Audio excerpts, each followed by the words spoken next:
Welcome to the Rediscover You in Midlife Pod Summit, hosted by The Roller Coaster. My name is Lucy Q. 5 years ago, the emotional turmoil of midlife turned my life into a shitstorm. To make things worse, I had no idea that my chaotic emotions were due to the roller coaster of midlife.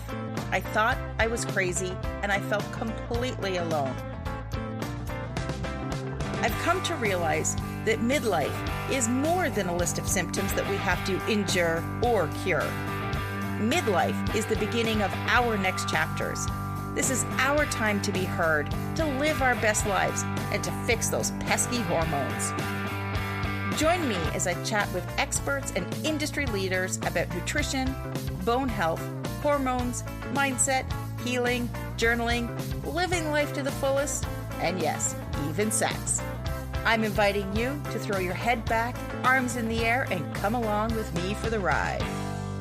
I was finally able to start my journaling practice back in 2018, but that was only after several failed attempts. Before I was really able to connect with journaling, I had purchased countless blank journals with high hopes of pouring myself onto their pages. Instead of spilling my words of wisdom and insight, I'd find myself sitting there just staring at blank pages, painfully trying to find something to write. That is why I created Your Journaling Journey, a quick start guide to begin your journaling practice today. Your Journaling Journey is a guided journal with daily prompts, gratitude, and affirmations. You can get your copy of Your Journaling Journey today on Amazon or check out the show notes for links. Welcome back to the Rediscover You in Midlife Pod Summit. I'm your host, Lucy Q, and joining me is Stacy McAlpine. Stacy is a life transformation specialist and founder CEO of Journey Fuel, where she has been helping people actualize their desires for more than 20 years. Over the course of her former career working with renowned firms, Stacy discovered the life-altering, magic-making power of applying what she was doing for her clients to her own life, enabling her to achieve the changes she wanted. After refining these revolutionary tools over the last decade, she has created life-transforming programs with code-cracking methods to empower those wanting more out of life. Welcome, Stacy. Thank you for having me. I'm excited to be here. It really sounds like you've tapped into something really incredible, applying what you were doing with your corporate world to now helping people realize their own dreams. Can you share a little bit about that career pivot and what made you sort of make that change? Sure. Yeah, I'm loving where my life is right now. It's so interesting. There's a Steve Jobs quote. He said, "You can't connect the dots looking forward. You can only connect the dots looking backward." And I'm like, I don't think that's true. How do you connect the dots backwards? I thought Steve is quite the intelligent man. There's got to be something to it. So the more I thought about it, I was like, oh, I get it. It's, all these things that we're doing in our past, when it gets to the place where we are now, they actually make sense, even though they seemed completely disconnected as we were going through it. So, my career change, I think, was just my past is preparing me to be able to do Journey Fuel. That's my current path. But so the last 20 years prior to Journey Fuel, I was working in consulting at Ernst & Young, PricewaterhouseCoopers, and the big four consulting firms, and helping organizations like Google and Department of Defense and the state of California make change. So all these big giant organizations making change that were things like standing up brand new programs or improving their processes or being able to make different outcomes than they had been achieving before. And at the same time, I've always been this personal development nerd and loving how to live your best life, right? How to be your, best self and enjoy life. But about a decade ago, I was not living my most exciting time of life. I was feeling like life is kind of like purgatory right now. I was not happy working 50, 60-hour weeks. I had a 2-year-old who was calling me grandma because she saw my mom more than she saw me. I had a stepdaughter in high school. My husband at the time was in law school, so we were full time. Me being the only income, him racking up $200,000 in law school loans, living on credit cards, the whole nine, right? And I was just like, there's no light at the end of this tunnel. Like, I'm not seeing this light right now. How do you change out of something like this to a life that's actually enjoyable? And I just couldn't see the light. And I've been reading all the books and going to all, these seminars, and at the same time making all this change for my clients. They were changing and getting what they wanted. Meanwhile, I was not enjoying my life and not changing things that I knew I wanted to have different. And so I started to think, well, what am I doing for my clients that I'm not doing for myself? Like, what do I do that works with between 1 to 250,000 people to my own individual personal life? What can I apply that could help me? So I just pretended I was a client of my own and started to use some of the methods that aren't taught in the personal development space. In the personal development world, there's a lot of good guidance, but when it comes to implementing it and tailoring it to our own lives, that's usually where people get stuck. And so, how do I help bring what I did that organizations literally paid millions of dollars for to individuals, and to give us and you and me the ability to use what works there so that we can get the results that we want? And that's when all the magic started to happen.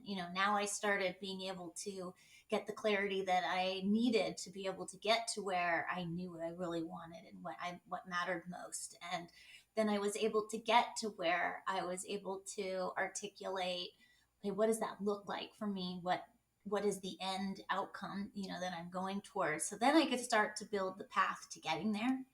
And by applying that, then I was able to walk the talk, walk all of these good pieces of guidance and advice in my own life, because now I had the infrastructure and the methods that work consistently no matter what the scope of the project is, right? Whether it's individuals' lives or all of these different organizations have very different missions, very different projects, but it's the method and the techniques. And so by doing that and applying it into the personal development space with Journey Fuel, my mission is to help others be able to tap into what works consistently to help people change, whether it's changing one person, or making a change for this big organization. It all requires individual action.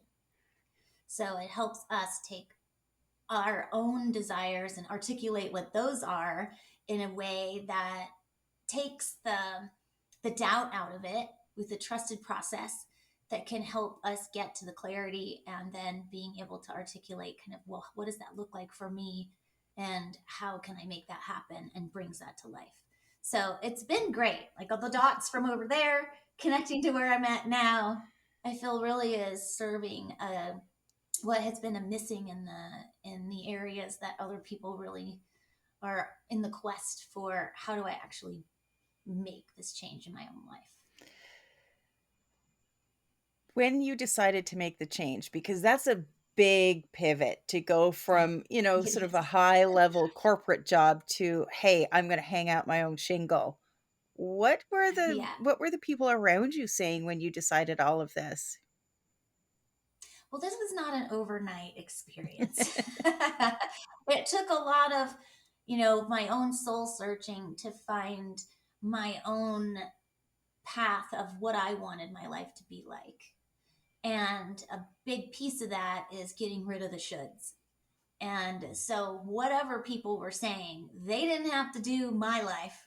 So, they think I should do something, go for it in your own, but you don't have to come home to my life when I have to try and do that. I don't want to do that. And therefore, I'm not going to. But so there's always these shoulds. We should do this. We should do that. Like, we should keep working all this time because then we'll get the promotion. And then when we have the promotion, then we'll have all the money that we need. Meanwhile, life is sucking along the way. We're burning out our light, right? I mean, our soul dies every day that we're not who we're here to be. it feels that way, So how do we reignite that and bring that back alive to give us the guidance? Our authentic path is all within when we have, a place where we can kind of breathe a little, think about what is it that I really want my life to be about, and can I even get there doing the things that I'm doing right now, and what's another way. And so my foundation program is called Walk the Talk Weekend, and I hold it every few months. So regardless of when people are listening, and I'm sure you'll put the link in the notes, but journeyfuelgift.com, you can go there to see more about it. But Walk the Talk Weekend is a 2.5-day program where the first day is all about clarity. Because like when I'm feeling purgatory, right, I'm not feeling hope. And so how do we get from a state that I like to think of it as like a snow globe, when you shake a snow globe, like my brain felt like that. Like it felt like, all the snow everywhere, and how I just don't want to do it. I can't even think straight. How am I going to find my way out? Right. So the first day, Walk the Talk Weekend, we just kind of let the snow settle, get that to like settle down a little so we can start to get to where we have the capacity to think about what is happening in our lives and what that is. And the thing that I've found to be the most powerful in all the things that I've learned, which wasn't in the corporate world, was using feelings as a guide. What I did do in the corporate world was help people extract what is it that you're trying to achieve. Not just, one of my projects was changing out the badging system for the Department of Homeland Security. So 50,000 people around the country having to have a new way of getting a badge, right? The thing that you carry around your neck. And I'm like, that's exciting. That sounds like so much That's fun. what I was thinking. I'm like, oh wow, Woo! Yeah. especially because it seems something so simple, but you just knew going into it that you would have to over explain the most simple of details, and people still wouldn't get it. Right. Well, and it's like, how is this going to be fun? But in the end, was it about changing out the badge, or what was the reason? Right. The reason was because there was a president, without getting too deep, but there was a presidential directive for all the cabinet level agencies to change the way they were badging for employees to incorporate a biometric, so that you could be more confident that only the people who should have the information have access to that, versus, like a driver's license flash pass, where are you who you are? Like, is that just, are you really that person? So in reality, I wasn't just changing out a badging process. I was helping incorporate a way to keep grandma from blowing up on the plane. That's a Because different way to look at it. right, it's if the wrong people have access to the information that Homeland Security has, which is, a lot of very sensitive information, if the wrong people get a hold of that, we're not going to be safe. And the mission, they have 5 missions, believe it or not, but the point of Homeland Security is to help keep America safe and secure. And so as, a consultant working for them, that is now my mission. And so if I'm working on a project that is to take out the process of, using a flash pass to a biometric, it's how do I help keep America safe and secure, making sure that this process is going to achieve that outcome. So it's the same thing like with our own lives. What is it that we ultimately want our lives to be about? Is it about, the job? Is it about the money? Is it about the boat? Is it about the house? Is it about, having love? Ultimately, it's about having feelings about what we have, because life really is just a collection of feelings. That's it. The experience of life is a bunch of feelings. And so what do we want our life experience to feel like? And then you can take it down to, okay, what's in my life to get that feeling? So it changes the way you approach figuring it out of what do I want in life, which is where a lot of people get frozen. So day one, we're not like, what do you want in life? Write down your goals. What are all the things you like? Because a lot of times people are like, yeah, I don't like the word goal, It's and I don't know yeah, what I want, or I would do that. it's sort of focusing on that, what I sort of call more the masculine energy. But it sounds like your day one is about connecting everybody with their why. Not Yeah, in a necessarily way that's really not accessible. the action that you want to have, Right. but the feeling, what's it tied to? Because certainly anytime we anchor something to an emotion, a feeling, and really anchor it to our why, that makes it different. Yeah, it's huge. I mean, and Simon Sinek, if you don't Oh know who yeah, he is, love them. he's amazing. If you YouTube the Golden Circle, I think It's it is the it most was to do with watched TED Talk of all time. how Apple marketed. Uh-huh. They start with why. Yeah, it's what is your why, and it's really interesting. It changed the way I approach how I approached running my teams and programs when I saw the Golden Circle. But it's the same concept, right? But also the thing I found is for me in my own life, I didn't know my why. I didn't know my purpose. What's my purpose? So many people will come and say, I just don't know what my purpose is. Well, when you think about, well, what is the life experience I want to have? How do I want to feel? And start there. It's not, it's super accessible. You don't have to have a bunch of answers about your purpose or the things you want. Because if you knew a lot of that, you'd probably be doing that. So if I start with that, it's not helpful. But if you think about, okay, how do I feel now? How do I want to feel instead? Now you have a direction. So we know how we feel right now. And if we know what we want our life experience to feel like, and we're not feeling that right now, what can we do to get closer to having that feeling? And what is in our lives when we feel that way? And it just changes the way we think about what we want. So in day one, we start with how do you want life to feel? Then start to visualize, well, what's in my life when I feel that way? And then start to capture that and then look for the themes. So you're looking at, okay, so if all these things came to me when I was thinking about how I wanted to feel, what seems to be the most valuable thing to me? What am I seeing pop up in as I'm thinking through all of these things? And we bring it down to set what I call the core seven, which in the most common used language are values, our values. Um, but I've since changed that word to treasures since somebody in one of my courses in Walk the Talk weekend, like values was a trigger word for him. It's like, I've done values, they don't work. I don't know. I know what I thought, but it didn't change my life. And so we changed it to treasures. What do you treasure? And it just changed the way he thought completely. Like it opened his mind completely different. He's like, treasures, I could do treasures. Treasures works for me. So sometimes it's just knowing our own language, right? What's going to make it more enjoyable to get to where we want to be. So what are your treasures? So our core seven treasures that you seem to treasure most from looking at how you want your life experience to be. And then on day two, we're looking at that. Okay, so now we know our core seven. These are the seven things that when we have these in our life, we get the experience that we want. So, how do we get rid of the stuff we don't want? And then on day three, we get to, okay, so what are some tools and techniques that can help us implement getting what we want and stop doing what we don't want so that we start to live within those seven and it becomes a litmus test. So once you know your core seven, everything else becomes easier because now you have something to make choices from.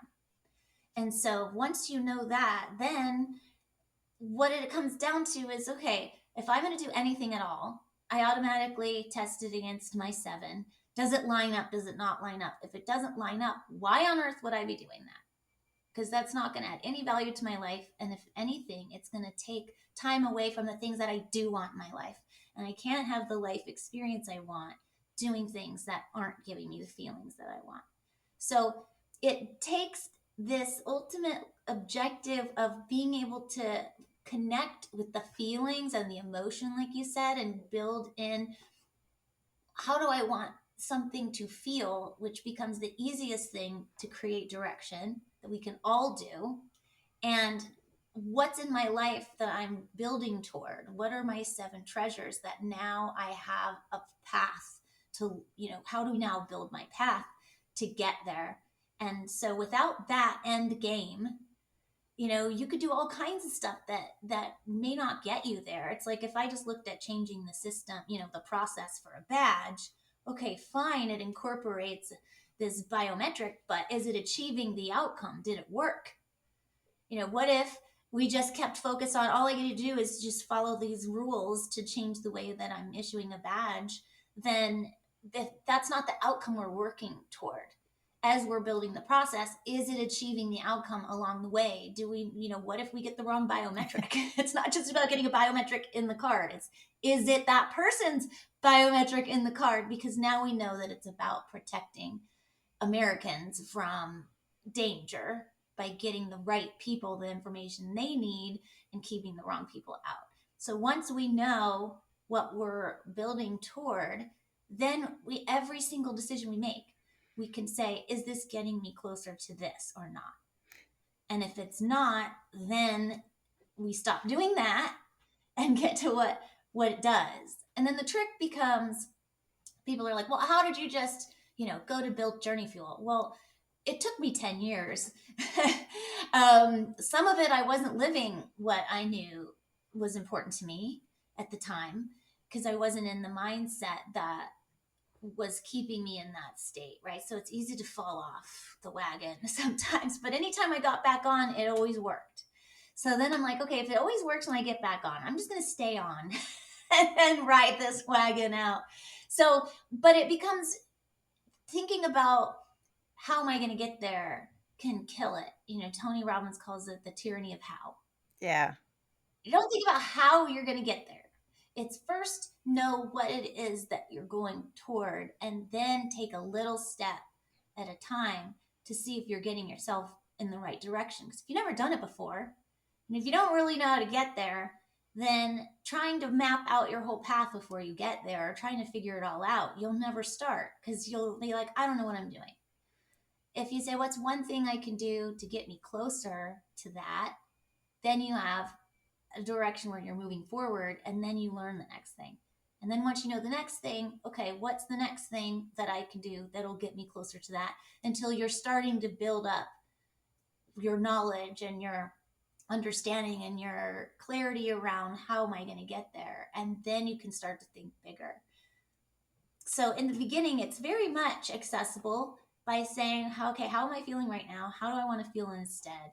What's one thing I can do to get closer to feeling that way? And then do that. And you touched on something important earlier, and that comes down to purpose. And I'm seeing a lot of people out there asking the question, or a lot of programs and videos about find your purpose, or what's my purpose, Yeah. and but purpose, for me, it's not something that you can find. It's something that it's revealed to you, and it's revealed to you by, as you pointed out, knowing your why. Why is it that you Mm-hmm. want what you want? And then also, you call them your treasures. Yeah. Again, that sort of anchors in it anchors who you are and what you want to be. And once you start to Yeah. understand those things, purpose just kind of shows itself to you when you're ready. And that's been my experience, because certainly when I set out Yeah. 5 years ago, and even if I look back when I started the podcast in 2018, I didn't set out knowing what my purpose was. I just knew I wanted authentic conversation. I knew certain things. I Right. knew I wanted to learn. And those are all things that, funny enough, tie back to I have a very specific journaling practice that, every day I write out. There are like 5 affirmations, but they're affirmations that tie to my why. So, Yeah. similar to your treasures, I have Yeah. those things that I write out every day, and that provide that guidance as to what I'm doing. So Mm-hmm. when something comes up, it's, well, does this align with what I'm doing? And it actually makes it a hell of a lot easier to say no to So much certain easier. things, is Right. because you're like, well, it's not going to get me where I am. It's not going to fuel Yeah. any of the other things that I want in my life. So why am I bothering? Well, and it comes back to, shoulds as Yeah. well, right? So if you think about it, well, and to your point, if we say yes to something, we're saying no to something else. And I'm not going to get the language right, but I listened to, I think I read this quote or something. I heard something where it was about, when you say no to something, you're saying that's not important to me. And that was like, whoa. No, I'm not going to go home right now because my kids aren't important to me. Ouch. Ah, yeah. Right? Like I would never ever want to say that. And it's not true. They are important to me. So why am I making a choice to stay at work right now? What is the value of me staying here? Is it in their best interest? Or is it, going to keep me from being able to be the mom that they deserve? Right. So it's where when you know what you value, you can start to say, okay, if I say yes to that, I'm saying no to my treasures. Yeah. I've decided that what matters most to me isn't relevant right now because I'm going to change how I spend that time, taking away from what I want to do that thing, which takes time away from what we really want to have, right? Like, there's a saying about, time is the most precious gift you could ever give anyone because you can never get it back. And it can kind of create chills if you let it really sink in. Like every second you spend or give to something, you're taking away, you're never going to get to use that for anything else. It's not like you're banking it for later, And I think unless, that right? message actually was, because yesterday we did the fireside chat, and somebody in there made a reference to, well, maybe I'm in the last third of my life, or the last quarter of my life. And that got me, because I'm Yeah. like, wait a second. Yeah, if you're starting to look back on, hey, I may only have 20, 25 more years.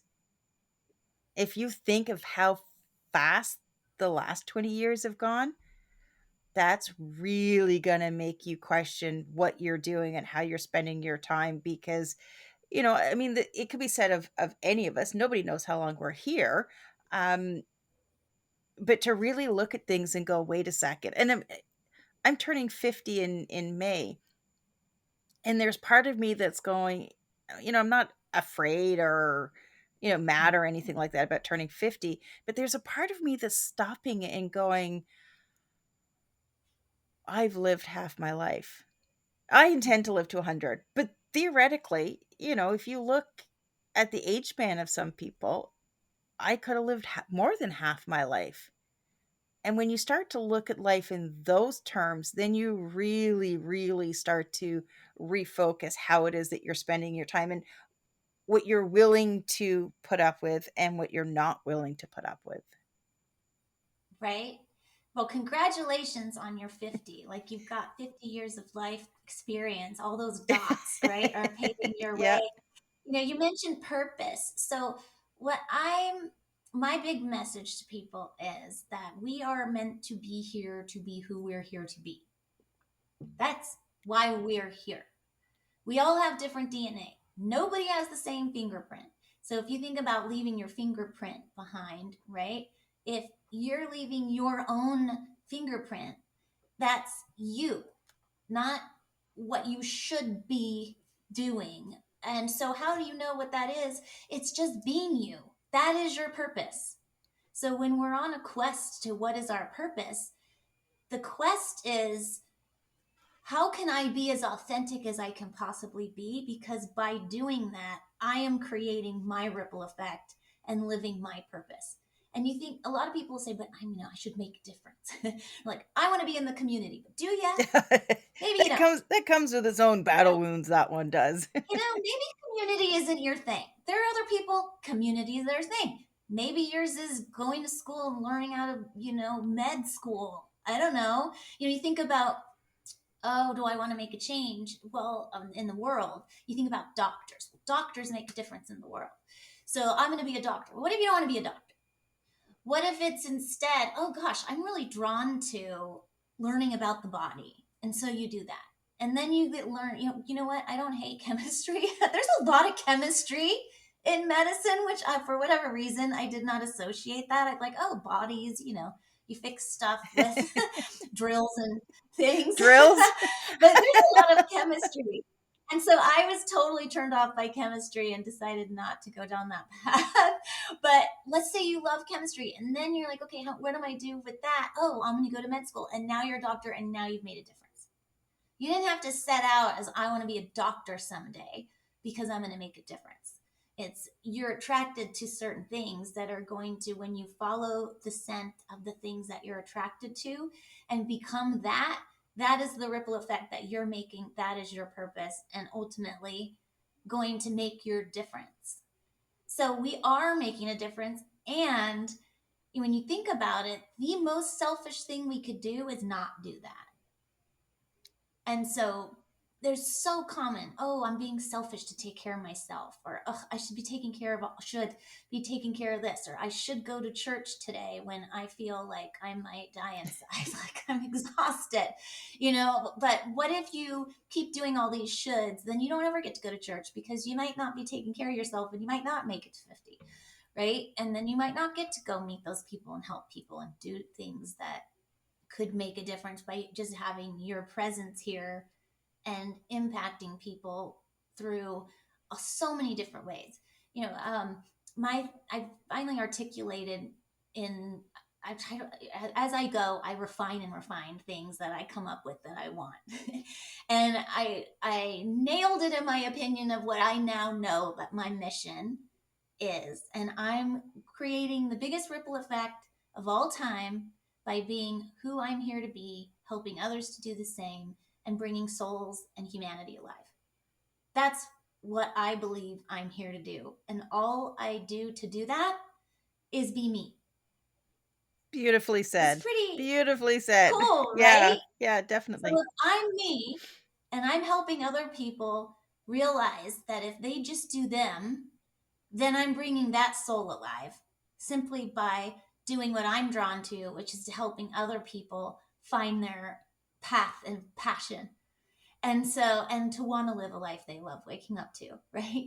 Because that's what this is all about. We're not here to just do stuff for other people and die, because if we're just doing stuff for other people, how do we know we're doing the things that are good for them? What if we could be doing something totally different that isn't going to exist on the planet because we didn't show up as us, and we're never going to give to the world what has been needed all along? What if the light bulb was never created? What's your light bulb that you're not ever creating? I always think, gosh, if Ben Franklin were alive right now, he would be like mind blown. He would love it. Yeah. Right? Oh my gosh, the other day I was laughing, my daughter and I was like, what if the founding fathers were like all in an SUV driving down the freeway on the way to something? Like, what would that conversation be like? What would they be talking about, and how, like, what? Look at what we did, Yeah. right? And we all have that gift inside that we have to share with the world, and that's obviously what you help people do. And you have a gift for our listeners too, to help them on their journey. So do you want to just share a little bit about that? Yeah, absolutely. So Journey Fuel Gift, GIFT.com, is where you can go to get the access to the program I was mentioning, Walk the Talk Weekend. So Walk the Talk Weekend is my foundational program where we go through all the things I just talked about, where I guide you through that. Because you don't know what you don't know, right? And if 2.5 days you can knock out going from where you are today to knowing what your life experience is that you want, and being able to come up with your core 7 that'll help you make all the choices of how to spend your time going forward, that's a pretty good outcome for 2.5 days of time. So I want to gift that to your audience. It's normally an $897 program, but I'm so passionate about helping people that aren't there yet, that haven't gotten that clarity, have no barrier. So, without any reason not to go. So whether you have money or you don't have money, you can go. And when you go, it's 2.5 days of your time. So it's a choice of How do you spend the next 365 days times however many years you have left on the planet? How are you going to do that? How do you want to spend that time? Do you want to take 2.5 of those days and make sure that what you do going forward is what's going to light you up? So I encourage you guys to sign up, because what I love most about what I do, it's so rewarding. I get to see people come in with different reasons. People who just aren't feeling life, or people that are excited to do something, they just don't know how, or people that just have tried everything and it's not sticking, to by the end of the 2.5 days, their light's on. Like, you can see it in their eyes. You can see the joy, you can see the energy. And to watch people go through that is the most rewarding thing of all time. And each person that comes, you contribute to that energy. Every time I do a program, it's different, because they're different people, different souls, different energy. And everybody kind of vibes off of, or riffs, or what do you call Oh, I have no that? clue. Off of one I another. have no clue. I'll get Yeah, it wrong. like this will trigger that, that'll trigger that, that'll get this person like, oh, what? And then it kind of just all creates this cool energy. So you're connecting with people that are in the same quest of living a life that you actually love waking up to. And it's just such a cool experience. I know you'll love it. Stacy, that is a fantastic gift. And for you listening, you can also get that link by going to nectargrowth.com. That's nectargrowth.com. And that is our private online community. And by being a member of this Pod Summit, you will get the first 30 days free. It is completely away from all forms of social media. And it has all sorts of resources. New ones are being added every month. And it's also where we're going to be hosting our monthly fireside chats. Now, this is where you have the chance to connect with women just like yourself and share in authentic conversations. And when we need to, yes, we can even vent. So make sure to join us at nectargrowth.com. You can also find links in your show notes and your daily Pod Summit emails. Thank you so much for joining us. And Stacy, thank you so much for joining and sharing your expertise today. Thank you. And I'm just going to do a plug on that fireside chat thing, because I got to participate that and with you. And it was so fun. cool. It was a lot of fun. It was surprising. And yeah, we had it for a nanosecond there. Oh, that's just the way it goes. But yeah, fireside chats, that's just the beginning. And we're going to be having a lot more fun. So make sure you join us at nectargrowth.com. Thanks. Thanks for listening to this episode of the Roller Coaster Podcast. Want to chat or share your ideas about today's show? Pop me an email at hello@therollercoasterpodcast.com. Don't forget to connect with me on Facebook and Instagram at The Roller Coaster Podcast. Our theme song, Roller Coaster, was performed by The Lucky Setback. Audio editing by the one and only Jeff Quigley of Quigley Creative. Life is like a roller coaster, baby.